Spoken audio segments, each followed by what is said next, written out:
चलिए, हम लोगों ने कुछ नेचुरल इंडिकेटर्स की बात की, तो आर्टिफिशियल की भी बात कर लेते हैं।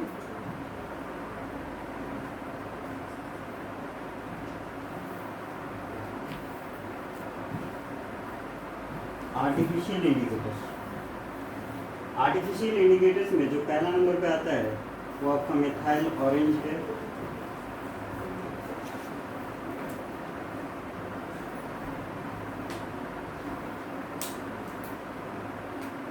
इस साइड अगर हम इस एसिड का सॉल्यूशन और बेस का सॉल्यूशन ले लें, ए का मतलब एसिड और बी का मतलब बेस है, तो आप जैसे नाम से ही देख रहे हो कि ये है मिथाइल ऑरेंज, तो इसका ओरिजिनल कलर भी होगा कैसा, ऑरेंज। अगर एसिडिक सॉल्यूशन में इसको मिलाया जाए या एसिडिक सॉल्यूशन में इसको चेक किया जाए तो इसका कलर क्या हो जाएगा, रेड में चेंज हो जाएगा। और यही जब बेस में आएगा तो ऑरेंज कलर थोड़ा फीका पड़ जाएगा और ये येलो कलर देगा आपको। इसी तरह अगर सेकंड की बात करें तो फेनोल्फथलीन है।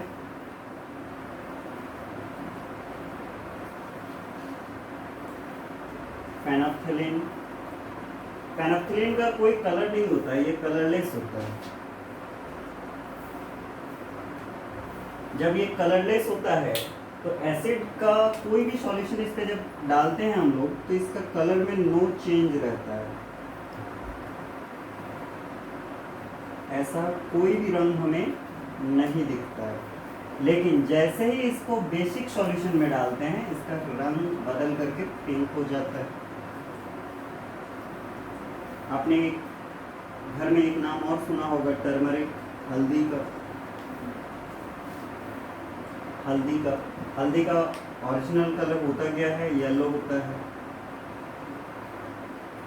जब आप इसको एसिडिक सॉल्यूशन में मिक्स करोगे या एसिडिक सॉल्यूशन जब इसके अंदर डालोगे तो ये कलर येलो ही रह जाएगा। कहने का मतलब इसके कलर में कोई चेंज नहीं होगा, जैसा है वैसा ही रहेगा। लेकिन बेसिक नेचर में जब इसको लेकर के जाओगे आप तो ये रेड हो जाएगा। अगर सिंपल सा उदाहरण देखना चाहो तो आपको पता है कि जब हम कोई खाना खाते हैं, स्पाइसी खाना खाते हैं, तेल वाला खाना खाते हैं, तो उसमें हल्दी का मात्रा बहुत ज़्यादा होता है। तो हल्दी की मात्रा ज़्यादा होने के कारण जब वाइट किसी कपड़े में पड़ जाता है और मम्मी या आप उसको क्या करते हो, साबुन के साथ, साबुन होता क्या है, बेस होता है, जस्ट बेस के साथ उसको धोना जब स्टार्ट करते हैं तो धीरे धीरे उसका रंग बदल करके क्या हो जाता है, रेड हो जाता है। तो टर्मरिक, हल्दी के रंग को हटाने के लिए ना बेस काम आएगा आपका, ना एसिड काम आएगा। तो फिर हम किस पे जाएं, ऐसा क्या चीज़ हो जिससे हम उस दाग को हटा सकते हैं। तो उसके लिए हम लोग थोड़ा बहुत बेकिंग सोडा का यूज़ करते हैं। बेकिंग सोडा का अगर यूज़ करोगे तो आपका थोड़ा ये रंग जो है धीरे धीरे निकलना स्टार्ट हो जाएगा। तो ये कुछ आर्टिफिशियल इंडिकेटर्स थे।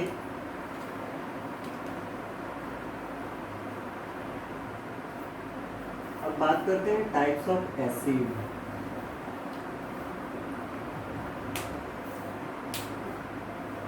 बात करते हैं टाइप्स ऑफ एसिड की और पहले नंबर पे आता है ऑक्सी एसिड। ऑक्सी नाम से ही पता चल रहा है, लेकिन कंफ्यूज मत होइएगा, इसमें नाम आपको कंफ्यूजन में ज़रूर डालेगा कि जिसमें ऑक्सीजन होगा जिस एसिड में वो क्या कहलाएगा, ऑक्सी एसिड। नहीं, ऐसा नहीं है। इसमें दो चीज़ें रहेंगी, ऑक्सीजन के साथ साथ प्लस हाइड्रोजन भी होगा। ठीक है, ये दोनों एलिमेंट जिस एसिड में पाया जाएगा वो दोनों के दोनों जिसमें रहेंगे वो कहलाएंगे आपके ऑक्सी एसिड्स। अगर एग्जांपल्स देखें, एग्जांपल H2SO4, ध्यान दीजिएगा, हाइड्रोजन भी है, ऑक्सीजन भी है। H2SO4, HNO3,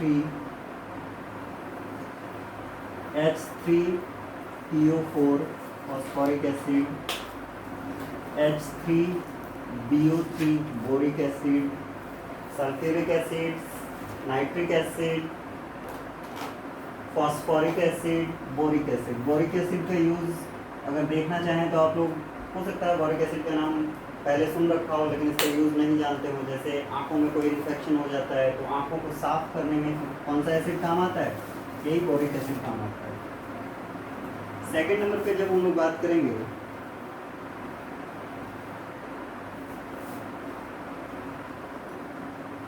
hydra acid. अब यहाँ भी नाम में कंफ्यूजन है आपका। हाइड्रा एसिड साफ साफ पता चल रहा है कि हाइड्रोजन होगा, ऐसा नहीं है, लेकिन हाइड्रा एसिड में क्या होगा, ऑक्सीजन एब्सेंट होगा। ऑक्सीजन क्या होगा, एब्सेंट होगा। इन एसिड्स में ऑक्सीजन नहीं पाया जाएगा। एंड दूसरा क्या चीज होगा, हाइड्रोजन जो होगा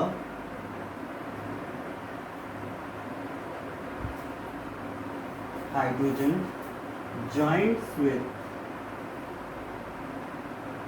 हैलोजन। ये हैलोजन के साथ जुड़ा हुआ रहेगा। अब हैलोजन क्या है, नया शब्द आ गया है, हैलोजन एलिमेंट। तो याद रहे हैलोजन एलिमेंट, अगर कोई साइंस ग्रुप के होंगे, 11-12 में पढ़े होंगे तो हैलोजन के बारे में आपको पता होगा। पीरियोडिक टेबल अगर 10th क्लास में आपने अच्छा से किया होगा तो भी आपको हैलोजन के बारे में पता होगा। तो हैलोजन समझ लीजिए। यहाँ सिंपल कैसे पहचानेंगे, जो एलिमेंट सॉल्ट बनाते हैं उनको हैलोजन कहा जाता है। और ये पीरियोडिक टेबल 17 ग्रुप में आते हैं, ग्रुप नंबर 17 में आते हैं। हैलोजन के अगर एग्जाम्पल्स देखेंगे आप तो इसके एग्जाम्पल्स होते हैं क्लोरीन, क्लोरीन, ब्रोमीन, आयोडीन और एटी। ध्यान रखिएगा एटी एंटीमोनी नहीं है, इसको एस्टेटाइन बोलते हैं, एस्टेटाइन। ठीक है, एंटीमोनी का अगर फॉर्मूला देखा जाए तो उसका फॉर्मूला होता है एसबी। ये है आपका एंटीमोनी, लेकिन एंटीमोनी का हम यहाँ बात नहीं कर रहे हैं, एस्टेटाइन का बात कर रहे हैं। अब हाइड्रा एसिड का एग्जाम्पल क्या होगा, अब हाइड्रोजन जो रहेगा, ऑक्सीजन रहना नहीं है तो हाइड्रोजन के साथ इन सबको जोड़ दीजिए, सारा एग्जाम्पल बन जाएगा। HF, HCl, HBr, ये सारे के सारे HI, ये सारे के सारे आपके क्या हैं, हाइड्रा एसिड है। थर्ड नंबर अगर हम बात करें तो थर्ड नंबर में आता है mineral acids. Mineral acids, mineral acid में क्या होगा, कार्बन एब्सेंट रहेगा, कार्बन एब्सेंट रहेगा।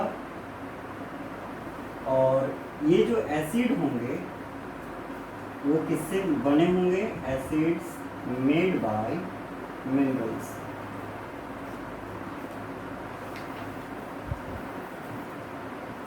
ये एसिड क्या होंगे, मेड बाय मिनरल्स होंगे। जैसे अगर एग्जांपल देखें हम इसका, HCl, HNO3,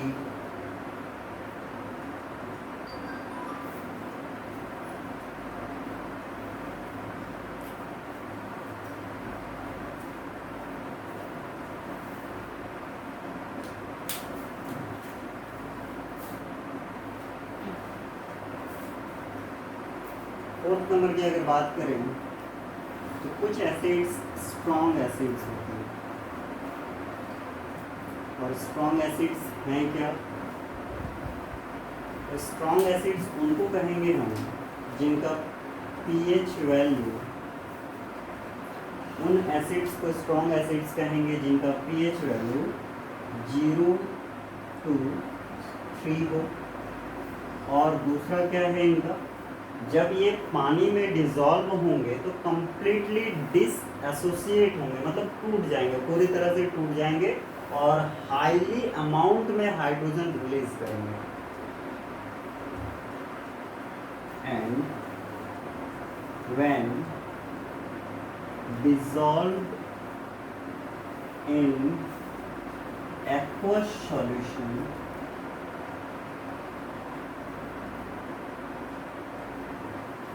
when they dissolved in aqueous solution, they completely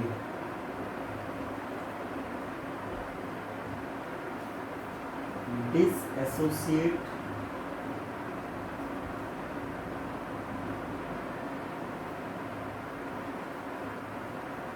and release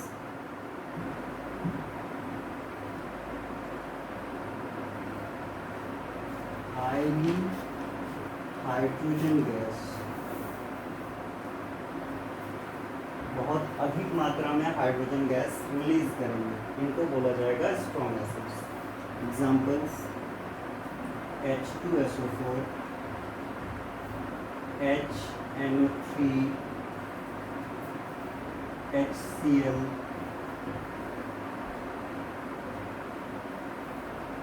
H3PO4, phosphoric acid, ये सारे आपके स्ट्रॉन्ग एसिड्स में आएंगे।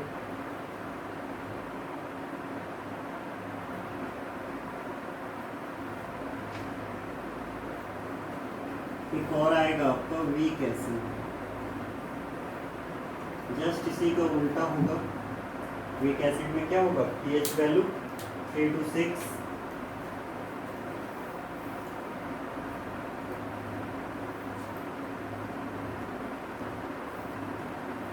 Three to 7 pH value.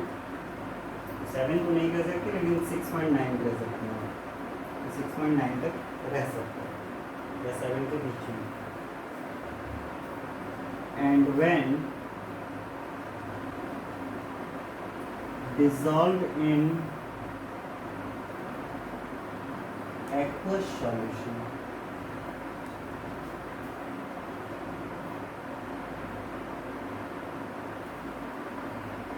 aqueous solution they partially, ये completely dissolved नहीं होगा, they partially, पूर्ण रूप से ये डिसोसिएट नहीं होगा, आंशिक रूप से होगा, dissociate and release lesser amount of hydrogen gas। Examples देखें इसके,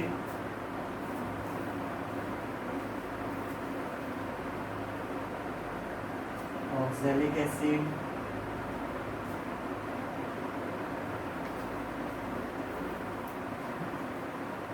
साइट्रिक एसिड,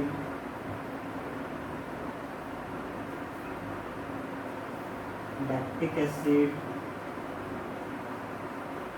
बहुत सारे हैं, आगे हम लोग बात करेंगे इन सारे के बारे में।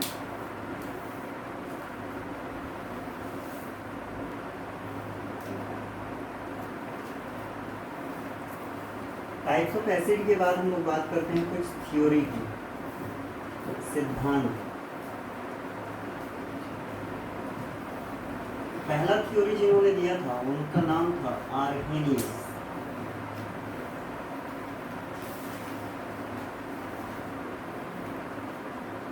आर्हेनियस जी ने क्या बताया कि एसिड उनको कहेंगे,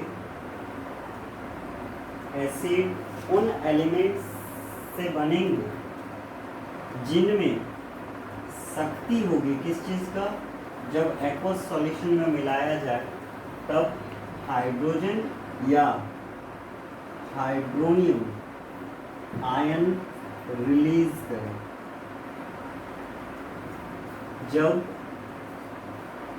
किसी भी तत्व को, कंपाउंड को हम एक्वस सॉल्यूशन में पानी में मिलाते हैं तो उनमें अगर हाइड्रोजन और हाइड्रोनियम आयन रिलीज करने की शक्ति है तो वो क्या कहलाएंगे, एसिड कहलाएंगे। इसी तरह बेस के लिए इन्होंने डेफिनेशन क्या दिया कि बेस वो कहलाएंगे जिनमें एक्वस सॉल्यूशन में OH नेगेटिव आयन रिलीज करने की शक्ति होगी।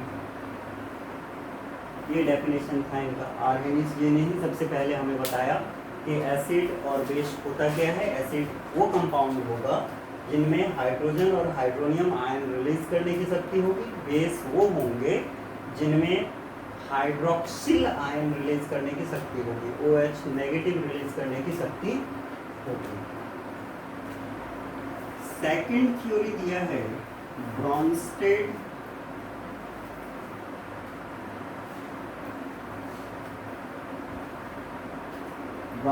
And lorry.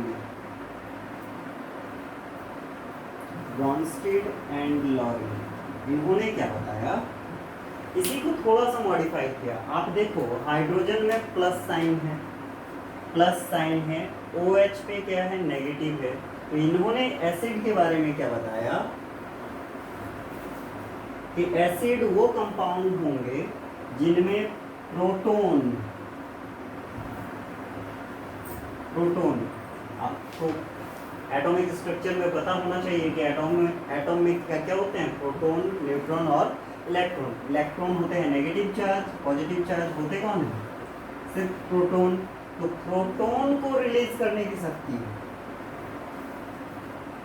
इसी को बस मॉडिफाई कर दिया गया है, इसी से रिलेटेड ही है। इन्होंने क्या बताया, प्रोटोन को रिलीज करने की शक्ति हो। और बेस के लिए क्या बताया, इसी प्रोटोन को ये रिलीज नहीं करेंगे, ये एक्सेप्ट करेंगे। जिन कंपाउंड्स में प्रोटोन ग्रहण करने की शक्ति होगी वो क्या कहलाएंगे, बेस कहलाएंगे। एक थ्योरी और दिया गया है लेविस के द्वारा, और लेविस जी ने क्या बताया, एक सेकंड तो ऊपर में लिख रहा हूँ लेविस के लिए।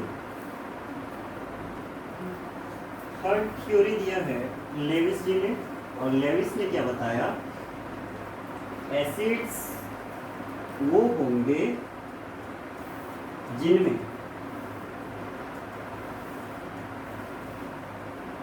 शेयर्ड पेयर ऑफ इलेक्ट्रॉन, जिनमें shared pair of electron accept करने की शक्ति हो। अब शेयर्ड पेयर ऑफ इलेक्ट्रॉन होता क्या है, इसी को बोला जाता है लोन पेयर। आप 11-12 में इसको पढ़े होंगे या पढ़ेंगे, लोन पेयर के बारे में। अब लोन पेयर भी आपके लिए नया हो गया कि लोन पेयर क्या है। तो जब कोई भी एलिमेंट किसी के साथ क्या बोलेंगे, बॉन्ड बनाता है, तो उस बॉन्ड में कुछ इलेक्ट्रॉन बच जाते हैं। एक दूसरे से जब बॉन्ड बनाता है तो उसके पास कुछ इलेक्ट्रॉन बच जाते हैं, एक्स्ट्रा पड़े हुए रहते हैं, तो उसी एक्स्ट्रा इलेक्ट्रॉन को बोला जाता है लोन पेयर। और उस लोन पेयर में जो बाकी दूसरे एलिमेंट से अपने पास लेने की शक्ति रखता हो उसको क्या कहेंगे, एसिड्स कहेंगे। और इसी का बेस में जस्ट उल्टा होगा। बेस में क्या होगा, ये जो लोन पेयर ऑफ इलेक्ट्रॉन्स है ये डोनेट करेंगे, इनमें डोनेट करने की शक्ति होती है। लोन पेयर ऑफ इलेक्ट्रॉन्स क्या करते हैं, ये डोनेट करते हैं, तो इनको बेस कहा जाएगा। ये 3 थ्योरी दिया गया है एसिड बेस और एसिड और बेस के लिए।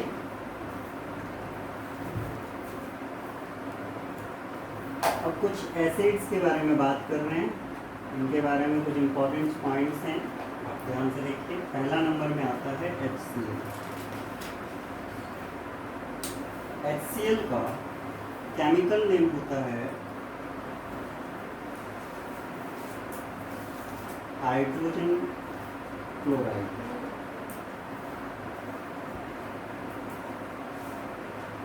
हाइड्रोजन क्लोराइड, इसका केमिकल नेम क्या है, हाइड्रोजन क्लोराइड। इसको दूसरा नाम भी दिया जाता है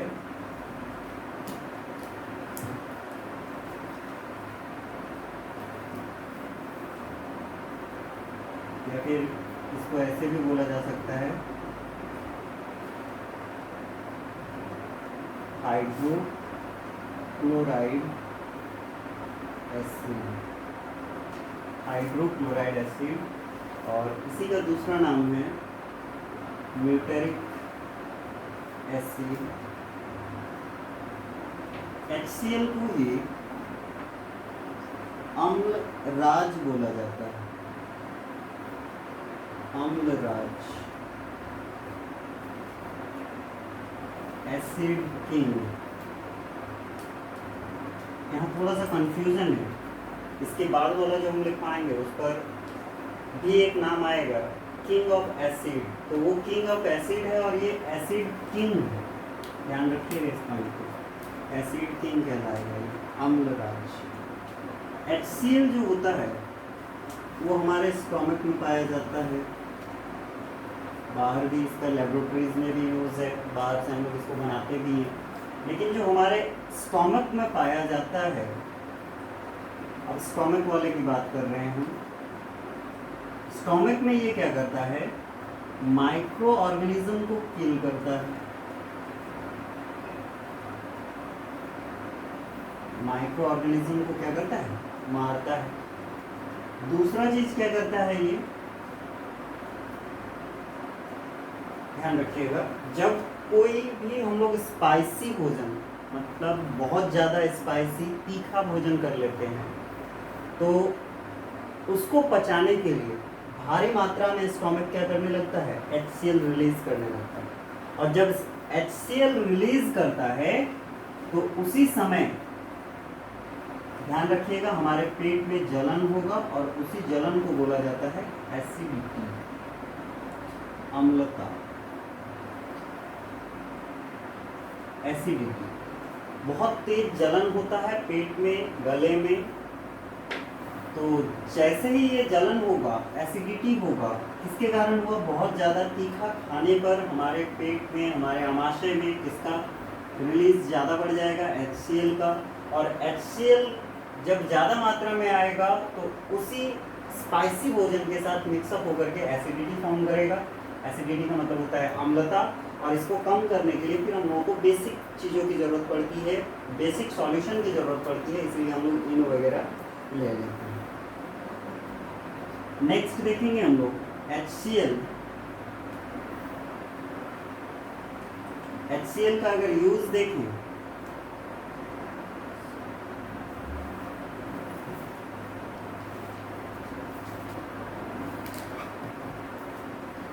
HCl जो होता है अम्लराज है, और इसका यूज एक्वा रीजिया में भी होता है।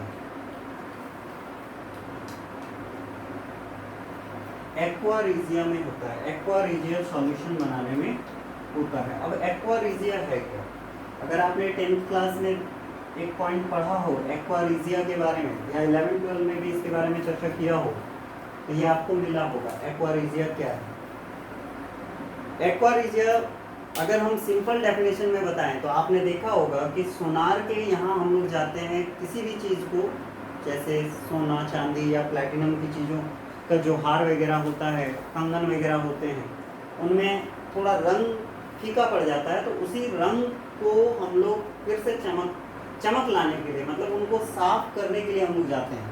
तो जब साफ करने के लिए जाते हैं तो सोनार क्या करता है, एक सॉल्यूशन में उसको डालता है, फिर उसको ब्रश से साफ करता है।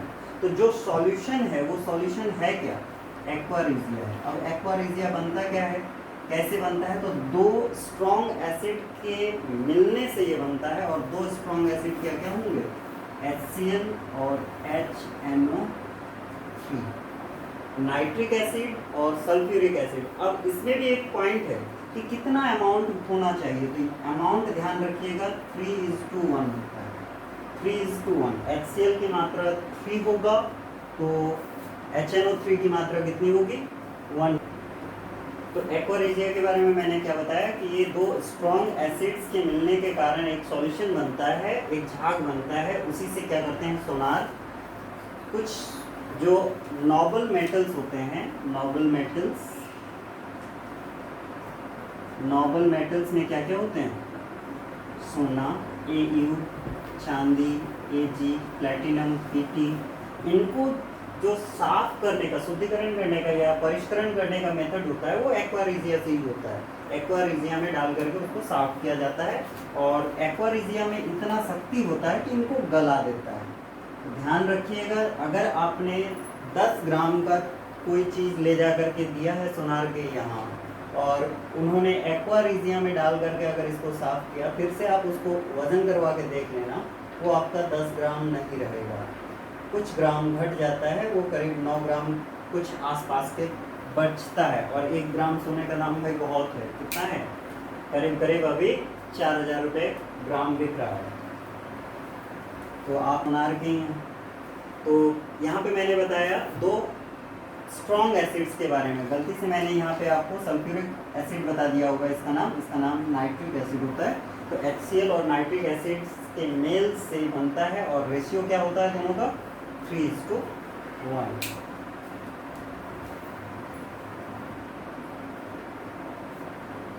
अब दूसरे स्ट्रॉन्ग एसिड के बारे में बात करेंगे, H2SO4 sulphuric acid. H2SO4 sulphuric acid है और सल्फ्यूरिक एसिड का केमिकल नेम हम लोग क्या लिखेंगे यहाँ,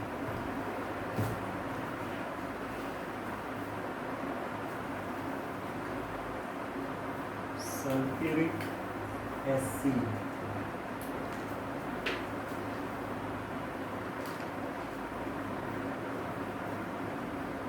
इसी को बोला जाता है किंग ऑफ एसिड, सभी एसिड का राजा, एसिडों का राजा कहा जाता है, या फिर किंग ऑफ केमिकल्स, सभी केमिकल्स का king, king of chemicals.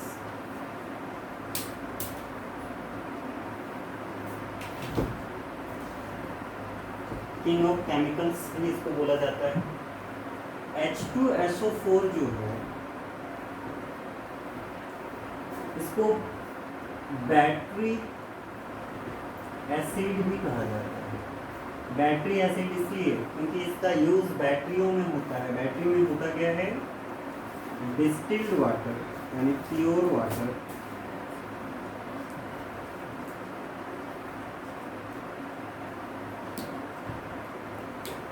Pure water, distilled water plus H2SO4। अब बैटरियों में इसी का यूज क्यों करते हैं, दूसरे एसिड का यूज क्यों नहीं होता? तो ध्यान रखिएगा, बैटरी जो खास करके किस बैटरी में होता है ये हम बता दे रहे हैं, लेड स्टोरेज बैटरी में होता है। Lead storage battery, lead storage battery जैसे इन्वर्टर वगैरह का बैटरी हो, कार बैटरी हो, वो सारी बैटरीज में इनका यूज होता है। H2SO4 का ही इसलिए यूज होता है क्योंकि लेड के साथ जब ये रिएक्ट करता है, ध्यान दीजिएगा, वाटर H2SO4 और लेड के साथ जब यू रिएक्ट करता है तो ये एक केमिकल बनाता है जिससे हम लोगों को क्या मिलता है, इलेक्ट्रिसिटी मिलता है, बड़ी आसानी से मिल जाता है। इसी कारण से इसका यूज हम लोग कर लेते हैं सल्फ्यूरिक एसिड का डिस्टिल्ड वाटर के साथ। नेक्स्ट पॉइंट अगर देखेंगे हम,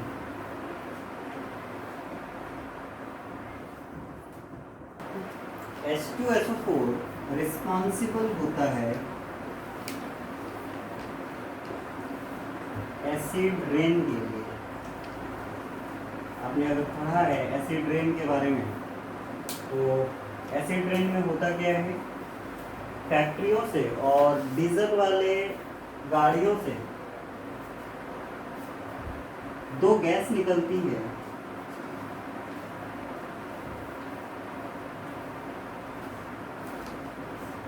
NO2 और SO2, और जब ये दोनों गैस एटमॉस्फेयर पे पहुंचता है, ये दोनों गैस जब एटमॉस्फेयर पे पहुंचता है तो एटमॉस्फेयर पे होता क्या है, H2O, वाटर वेपर होते हैं, और इनके साथ रिएक्ट करके क्या बना देता है, ये H2SO4 बनाता है, और इधर वाले के साथ क्या बनाएगा, HNO3 बना देता है। यानी नाइट्रिक एसिड और सल्फ्यूरिक एसिड जो होगा वो एसिड रेन के लिए रिस्पॉन्सिबल होता है। और सबसे ज़्यादा अगर पूछा जाए सबसे ज़्यादा रिस्पॉन्सिबल कौन है, तो वो है H2SO4। 4-5 साल पहले एसिड रेन हुआ था भारी मात्रा में, कब, आगरा के ताजमहल में, मतलब आगरा के आसपास। खास करके एसिड रेन में होता क्या है, बड़े बड़े बिल्डिंग्स या मॉन्यूमेंट्स जो होते हैं, इस एसिड रेन के कारण वो गलने लगता है, पिघलने लगता है।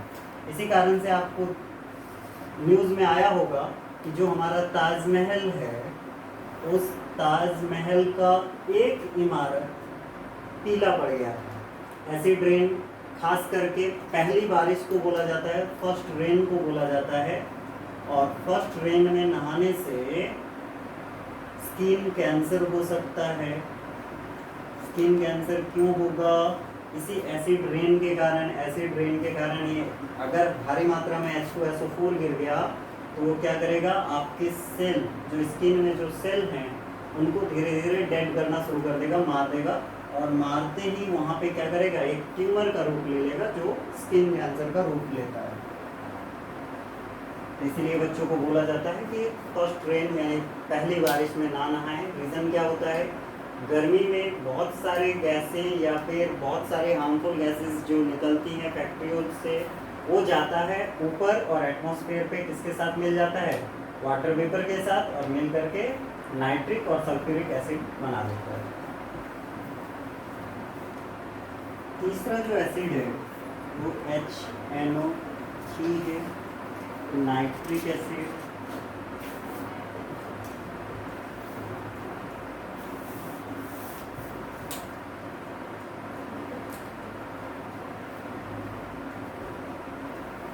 नाइट्रिक एसिड का यूज़ हम लोगों ने किसमें किया था, एक्वारिजिया में, यानी इसका यूज़ किसमें होगा, एक्वारिजिया में होगा। दूसरा, एक्वारिजिया के साथ साथ ये अभी अभी हम लोगों ने पढ़ा एसिड रेन के लिए भी उत्तरदायी है, एसिड रेन में भी ये मिल जाएगा।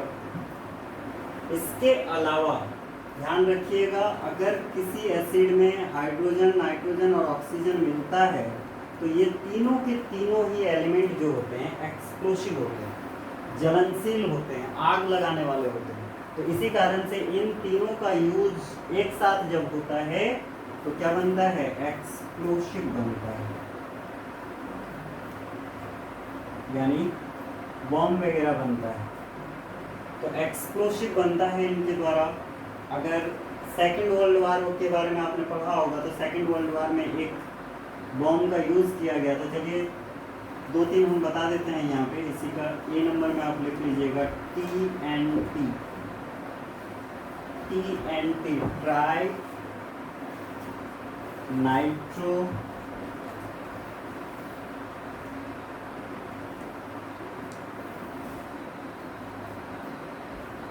Toluene, trinitrotoluene. इसका फॉर्मूला होता है C7H5NO3O6। इसका फॉर्मूला है C7H5N3O6,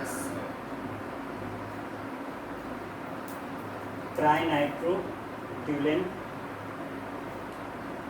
इसी तरह एक और एक्सप्लोसिव है जिसको बोला जाता है TNF, ट्राई नाइट्रो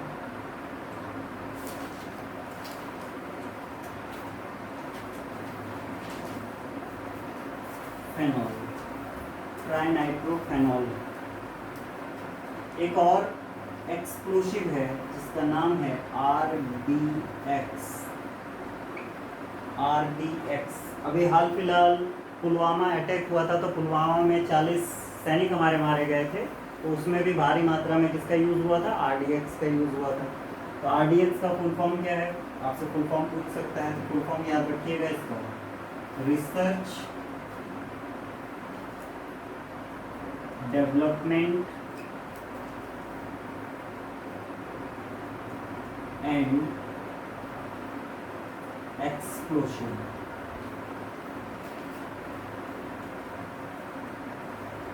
अगर आपसे पूछ ले RDX की खोज किसने की थी, याद रहे 1898 में, 1898 में इसकी खोज की थी।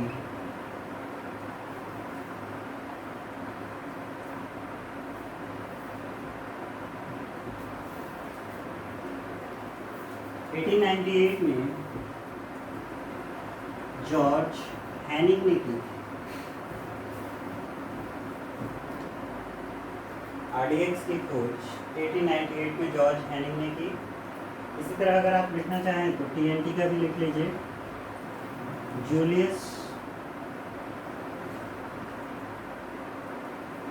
विल्ब्रांट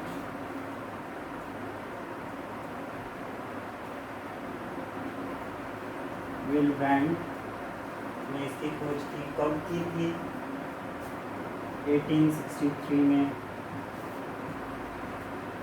और इसी का यूज़ सबसे ज़्यादा वर्ल्ड वार 2 में हुआ था। सेकेंड वर्ल्ड वार में RDX का ही यूज़ सबसे ज़्यादा किया था।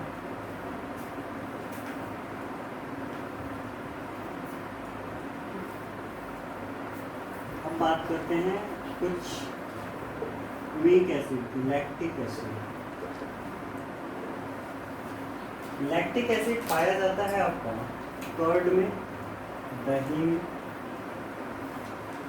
ये दही में पाया जाता है और इसका यूज़ अगर देखा जाए, यूज़ कहाँ होता है, तो यूज़ होता है क्रीम और लोशन बनाने में।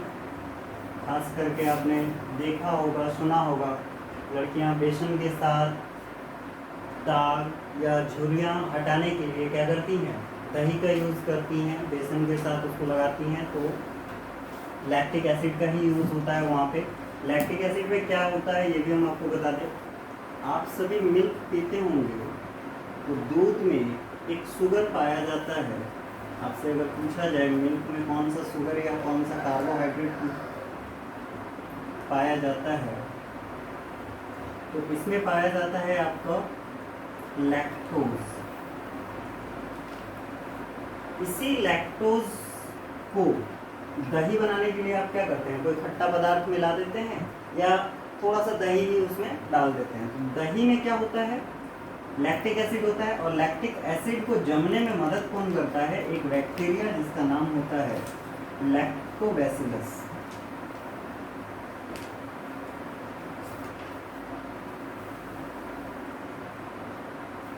लैक्टोबैसिलस बैक्टीरिया, ये आपको दही जमने में मदद करता है।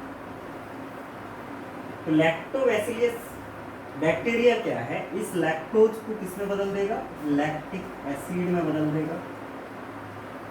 और याद रहे लैक्टिक एसिड में क्या है, एक बहुत बड़ा गुण होता है। गुण क्या है कि आपके शरीर में डेड सेल जितने भी हैं उनको रिमूव करता है। लैक्टिक एसिड क्या करता है, डेड सेल्स को रिमूव करता है।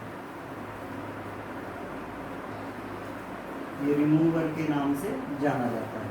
आपके शरीर में अगर कहीं भी झुर्रियाँ पड़ी हों, खास करके चेहरे में आंखों के नीचे झुर्रियाँ पड़ती हैं, तो उनको हटाने में ही ये मदद करता है। या फिर आप अगर कोई भी क्रीम या लोशन खरीदे हो तो उसमें भी देखना लिखा हुआ जरूर रहेगा लैक्टिक एसिड। लैक्टिक एसिड होता है इसमें।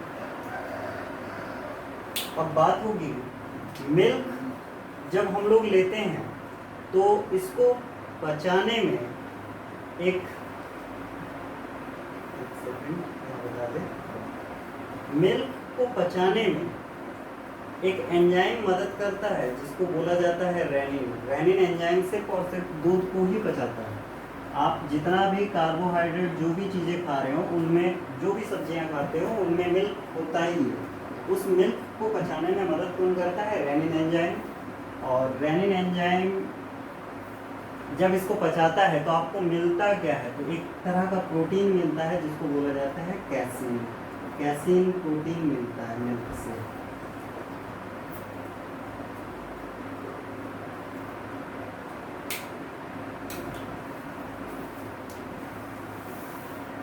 दूसरा एसिड लिखेंगे ऑक्सैलिक एसिड।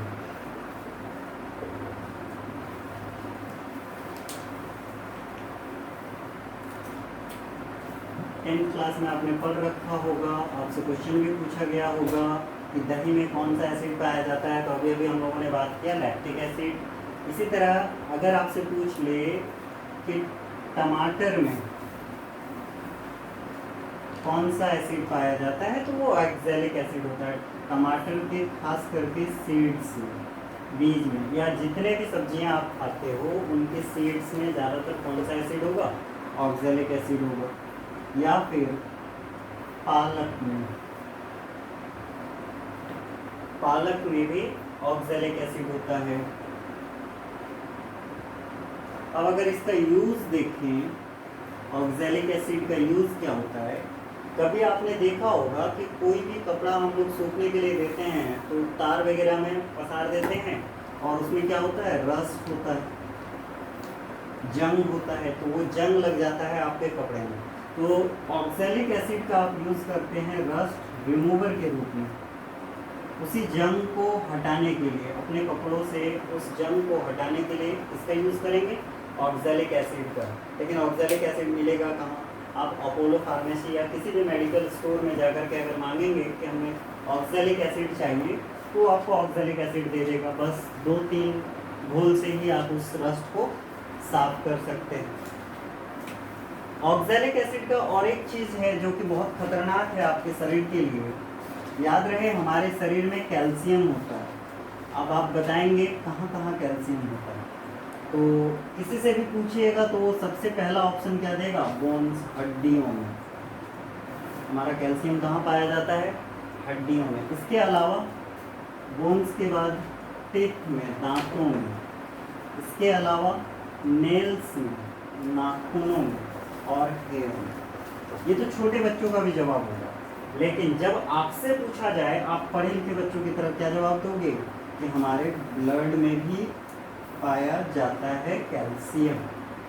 तो ध्यान दीजिए, अगर कोई इंसान ज़्यादा कैल्शियम का यूज़ करता है, ज़्यादा कैल्शियम लेना शुरू कर देता है, दूध वगैरह बहुत ज़्यादा पीता है, हमेशा दूध के सहारे ही रहता है, तो जितना ब्लड कैल्शियम की ज़रूरत बोन्स, टीथ और नेल्स और हेयर को है वो तो ले लेगा, लेकिन जो एक्सेस अमाउंट है, जो बच गया आपका कैल्शियम, वो कहाँ चला जाएगा? ब्लड में चला जाएगा, और ब्लड में ये स्टोर होकर के रह जाता है। अब क्या होगा? जब आप सब्जी में ज़्यादा पालक और टमाटर का यूज़ करने लगेंगे या फिर टमाटर खाने के आदी हो जाएंगे, तो इनसे क्या निकलेगा? ऑक्सैलिक एसिड निकलेगा। ब्लड में आपको क्या मिल गया? कैल्शियम मिला, और ऑक्सैलिक एसिड मिल करके, क्योंकि ऑक्सैलिक एसिड को पचा कोई नहीं सकता, कोई भी उसको पचा नहीं पाता, तो ये कैल्शियम के साथ मिल करके कैल्शियम ऑक्सैलेट बनाता है। कैल्शियम ऑक्सैलेट बनाता है, और ये कैल्शियम ऑक्सैलेट है क्या? कैल्शियम ऑक्सैलेट केमिकल नेम है किसका? स्टोन का, पथरी का। यानी पथरी बनना आपके शरीर में स्टार्ट हो जाएगा। और ये पथरी कहाँ कहाँ बनता है? ये स्टोन बनता कहाँ कहाँ है? तो सभी को पता है, gall bladder, kidney, liver, lungs, इन जगहों पर स्टोन बनते हैं, पत्थर बनते हैं। और भारत में सबसे ज़्यादा स्टोन किसमें पाए जाते हैं? गॉल ब्लैडर में। 90% पथरी जो पाया जाता है वो गॉल ब्लैडर में पाया जाता है, और 8 to 9% किडनी में, बाकी 8% लिवर और लंग्स में। अब ये भी आपने सुन रखा होगा कि अगर पथरी हो जाए तो लोग कहते हैं कि बियर पी लो। बियर पीने से क्या होता है कि वो स्टोन धीरे धीरे गलने लगता है। बात सही है, बात सही इसलिए है क्योंकि वो एक अल्कोहल होता है, और अल्कोहल क्या है?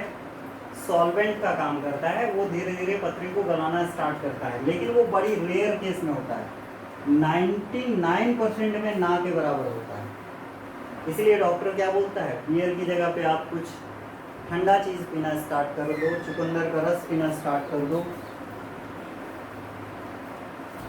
तो क्या होता है कि डॉक्टर क्या बोलते हैं? बियर की जगह पे ज़्यादातर यूज़ आप क्या करो? कैल्शियम ऑक्सैलेट को हटाने के लिए ज़्यादातर पानी का सेवन या फिर लिक्विड का सेवन ज़्यादा करो, जिससे आपका स्टोन धीरे धीरे सॉल्वेंट की तरह गलना स्टार्ट हो जाए।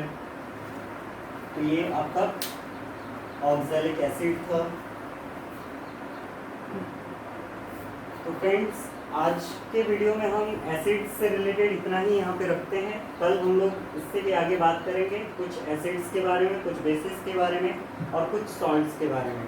तो उम्मीद करते हैं आपको आज की वीडियो में हमारा बहुत कुछ मिल गया होगा, और अगर कोई पॉइंट छूट भी जाता है तो हमारे कमेंट बॉक्स में एक बार रिप्लाई ज़रूर करें, हम उस पर ज़रूर ध्यान देंगे।